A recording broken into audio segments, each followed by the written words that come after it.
एक बार की बात है, एक छोटी सी चींटी थी। चलते चलते उसे एक टिड्डा मिला। टिड्डे ने कहा, अरे चींटी बहन, रुक जाओ ना, मौसम कितना अच्छा है, चलो बाग में खेलते हैं। चींटी बोली, कैसे खेलूं? मुझे तो सर्दियों के लिए दाने जमा करने हैं।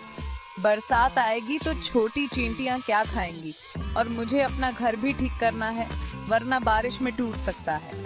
टिड्डा हंसकर बोला, हम तो खेलते ही हैं। कुछ दिन बाद आसमान में बादल छा गए और बारिश होने लगी। अलसोगा हुआ टिड्डा आया और चींटी का दरवाजा नॉक। चींटी बहन, टिड्डा बोला, मुझे थोड़ी जगह दे दो, मैं बिल्कुल अलसोग गया हूँ। चींटी ने जवाब दिया, भाई टिड्डे, तुमने तो साल भर काम नहीं किया, न घर बनाया, न दाने इकट्ठे किए। आलसी को तो ऐसी ही सजा मिलती है। टिड्डा गिड़गिड़ाया, चींटी बहन, इस बार माफ कर दो, आगे से मेहनत करूंगा।